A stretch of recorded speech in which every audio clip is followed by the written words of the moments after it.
الرجیم بسم اللہ الرحمن الرحیم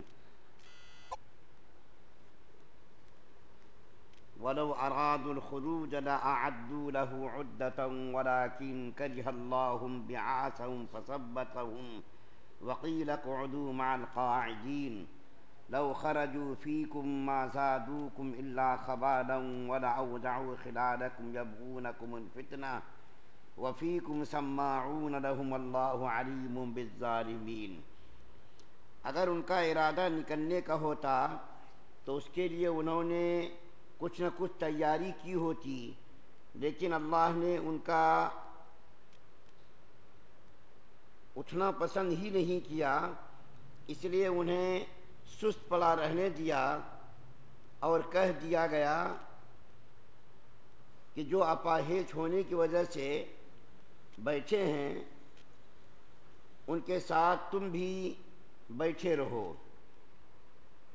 اگر یہ لوگ تمہارے ساتھ نکل کھڑے ہوتے تو سوائے شر و فساد پھیلانے کے تمہارے درمیان کوئی اور اضافہ نہ کرتے اور تمہارے لیے فتنہ پیدا کرنے کی کوشش میں تمہاری صفوں کے درمیان ڈورے ڈالتے پھرتے، اور خود تمہارے درمیان ایسے لوگ موجود ہیں جو ان کے مطلب کی باتیں خوب سنتے ہیں، اور اللہ تعالیٰ ان ظالموں کو اچھی طرح پہچانتا ہے۔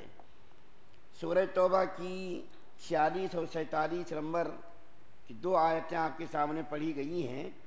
کل آپ کے سامنے بیان کیا گیا تھا کہ جو آدمی اللہ پر اور یوم آخرت پر ایمان رکھتا ہے وہ جہاد کے راستے میں اپنی جان اپنا مال قربان کرنے سے دریغ نہیں کرتا، اور جو لوگ اللہ پر اور یوم آخرت پر ایمان نہیں رکھتا وہ شک و شبے میں پڑے ہوئے ہیں، اور وہ ہیلے بازی بہانے بازی اور مختلف قسم کی بہانے بازی کر کے نبی کریم صلی اللہ علیہ وسلم سے اجازت مانگتے۔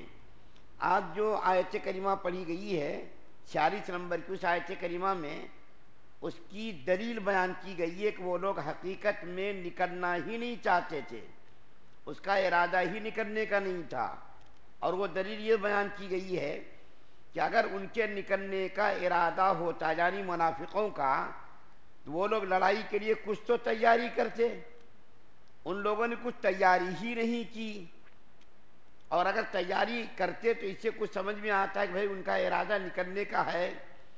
جب نکلنے کا ارادہ نہیں ہے تو وہ لوگ کچھ تیاری بھی نہیں کر رہے تھے۔ اس سے علماء کرام نے مفسرین نے ایک اصول نکالا ہے معقول عذر کا اور نامعقول عذر کا۔ معقول عذر کون سا ہے، نامعقول عذر کون سا ہے؟ یہ منافقوں کا جو عذر تھا یہ نامعقول تھا، اور مسلمان لوگ اس میں سے بعض ایسے مسلمان تھے جن کے پاس عذر معقول تھا، کوئی پریشان تھے، کوئی بیمار تھے، کسی کے ساتھ کوئی معاملہ تھا، ایسے مسلمان تھے جو چند مسلمان شریک نہیں ہوئے تھے عذر کی وجہ سے، اور 2-4 ایسے بھی لوگ تھے جو بغیر کسی عذر کے شریک نہیں ہوئے، تو اللہ کی طرف سے ان کے اوپر عتاب نازل ہوا، پھر ان کی توبہ نازل ہوئی، قرآن کے اندر توبہ کی آیات نازل ہوئی۔ تو عذر معقول اور عذر نامعقول یہ 2 چیزیں ہیں، ایک ہے معقول عذر اور ایک ہے نامعقول عذر۔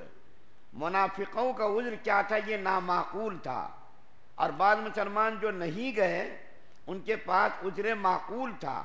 اس کی مثال کتاب کے اندر یہ دی گئی ہے کہ ایک آدمی جمعے کی تیاری کر رہا ہے، اس نے جو غسل کیا، اچھے کپڑے پہنے، خوشبو بھی لگائی، عطر وغیرہ استعمال کر کے مسجد میں آنے کی تیاری کر رہا تھا کہ اس کو کوئی عذر لاحق ہو گیا، کوئی پریشانی لاحق ہو گئی، طبیعت خراب ہو گئی یا کوئی اور معاملہ پیش آ گیا۔ اب اس کو کہتے ہیں عذر معقول، کہ نماز کی بیچارے نے تیاری کی، آنا چاہ رہا تھا، لیکن اس کو کوئی عذر پیش آنے کی وجہ سے وہ مسجد میں نہیں آ سکا، جمعے میں شریک نہیں ہو سکا، تو اس کو کہتے ہیں عذر معقول۔ اسی طریقے سے ایک آدمی ہے جو رات کو سونے لگا، سونے سے پہلے فجر کی تیاری کر کے سویا. کیا اس کے پاس گھڑی تھی الارم، پہلے گھڑی جو چلتی تھی الارم والی، بہت سارے جو نمازی لوگ ہوتے تھے وہ الارم لگاتے تھے کہ فجر کے وقت آواز آتی تھی اور اس سے اٹھ جاتے تھے. آج کل تو سیل فون میں بھی الارم ہے، اس سے بھی بہت سارے لوگ مدد لیتے اور فجر کے لیے اٹھتے. تو ایک آدمی فجر کی نماز کی فکر میں تھا کہ میں فجر میں اٹھوں گا، الارم اس نے لگایا اور کسی آدمی سے کہہ دیا کہ دیکھیے صاحب فجر کی نماز کے لیے جب آپ اٹھنا تو مجھ کو بھی اٹھا دینا، آپ جب اٹھنا مجھ کو بھی اٹھا دینا. وہ بیچارہ تیاری کر کے سویا، الارم لگایا، کسی آدمی کو ذمہ داری بھی دے دی کہ فجر کی نماز کے لیے مجھ کو بیدار کرنا، لیکن وہ جو ہے الارم کسی وجہ سے نہیں بجا، یا جس آدمی کو ذمہ داری دی تھی وہ آدمی اٹھانے کے لیے بھی نہیں آیا. تو اب یہ بیچارہ سو گیا، فجر میں نہیں اٹھ سکا اور اس کی جو نیند لگ گئی اور فجر کی نماز قضا ہو گئی. اس کو کہتے عذر معقول. جو کچھ اس کے بس میں تھا اس نے تیاری کی، کسی آدمی کو ذمہ داری دی، گھڑی کے اندر اس نے الارم لگایا دیکھو بھائی فجر کے لیے اٹھا دینا، لیکن نہ تو گھڑی بجی اور نہ ذمہ داری لینے والا وہ آدمی بھی اٹھانے آیا. تو اس کو کہتے عذر معقول کہ بیچارے نے تیاری کی تھی لیکن فجر میں اس کی آنکھ نہیں کھلی. اب اس کی اگر قضا نماز ہو گئی تو اللہ کیا اس کی جواب دہی نہیں ہوگی، اللہ اس سے نہیں پوچھیں گے کیونکہ آنکھ ہی نہیں کھلی. جب آنکھ نہیں کھلی تو اب بیچارہ وہ عذر معقول ہے، وہ کہہ سکتا ہے یا اللہ میری تو آنکھ ہی نہیں کھلی. اور ایک آدمی بالکل لاپرواہ رات بھر جاگتا رہا، آخری حصے میں سو گیا اور اس نے کوئی اہتمام بھی نہیں کیا، کسی سے کہا بھی نہیں اور سوتا رہا. تو ایسے آدمی کے پاس یہ عذر نامعقول ہے. اس کی مثال حدیث شریف کے اندر بھی پائی جاتی ہے. یہ مثال میں پہلے بھی بیان کر چکا ہوں لیکن یہ دوسرے انداز میں اس کو میں مثال کے طور پر بیان کرتا ہوں کہ ایک لڑائی کے موقع پر نبی کریم صلی اللہ علیہ وسلم لڑائی سے واپس تشریف لا رہے تھے. ایک جگہ اسلامی لشکر نے قیام کیا، رات کا تیسرا حصہ تھا یا دوسرا حصہ تھا.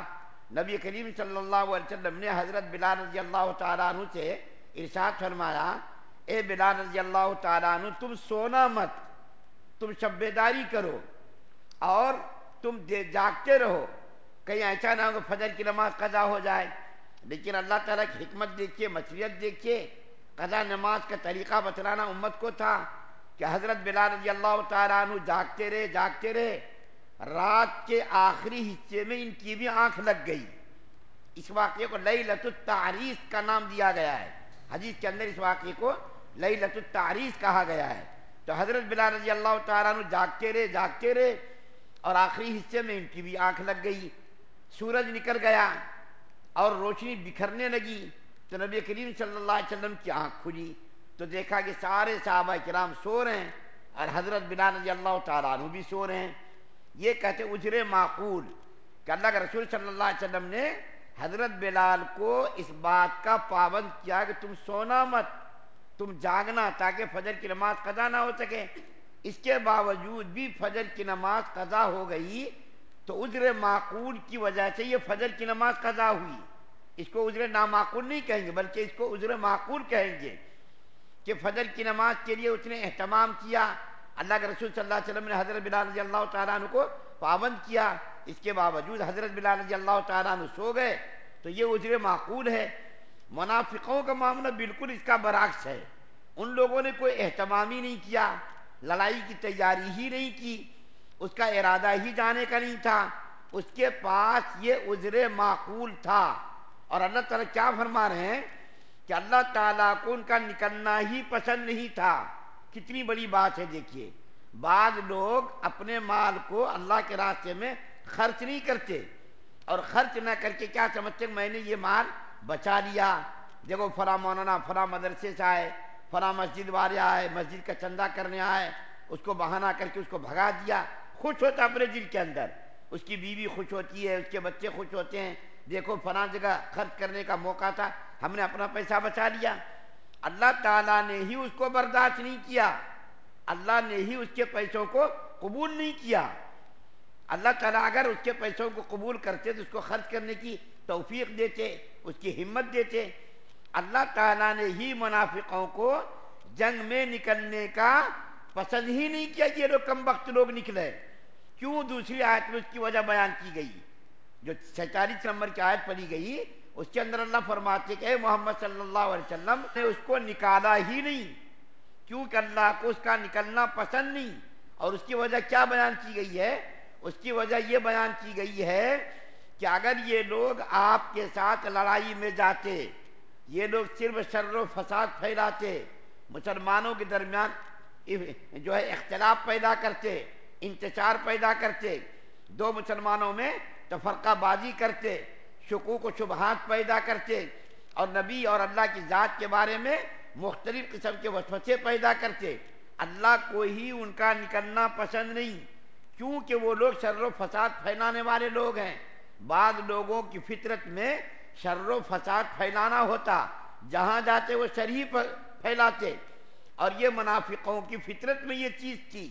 یہ کم وقت لوگ جہاں جاتے تھے صرف فساد پھیلاتے تھے، لڑائی میں بھی جاتے تھے. جیسا کہ بعض واقعات قرآن کے اندر خود بیان کیے گئے ہیں کہ کم وقت لوگ جب جاتے تھے تو صرف یہ اختلاف پیدا کرتے تھے، مسلمانوں کے دلوں میں شکوک و شبہات پیدا کرتے تھے. تو اللہ تعالیٰ کو ہی ان کا نکلنا پسند نہیں تاکہ یہ لوگ جا کر کے کئی مسلمانوں میں شر و فساد نہ پھیلائیں، مخبری نہ کریں، جاسوسی نہ کریں، مسلمانوں کی خبریں دشمنان اسلام تک نہ پہنچائیں. تو اللہ کو ہی ان کا نکلنا پسند نہیں تھا اور اللہ تعالیٰ ظالمین کو اچھی طریقے سے جانتا ہے. اوپر کی آیت میں کیا بیان کیا گیا؟ واللہ علیم بالمتقین. تقوی اختیار کرنے والوں کو، اللہ سے جو ڈرنے والے ہیں، بچ بچ کر زندگی گزارنے والے ہیں، اللہ اس کو بھی جانتا ہے اور اللہ تعالیٰ اس کو بھی جانتا ہے، ظالمین کو بھی جانتا ہے. کون آدمی جرم کرنے والا ہے، شر و فساد پھیلانے والا ہے، اختلاف اور انتشار پھیلانے والا ہے، اللہ اس کو بھی جانتا ہے.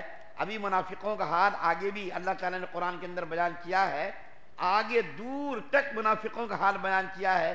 اللہ سے دعا ہے اللہ ہم سب کو ایمان کامل نصیب فرمائے، کفر سے، شرک سے، نفاق سے، بدنیتی، بد اخلاصی سے ہم سب کی حفاظت فرمائے.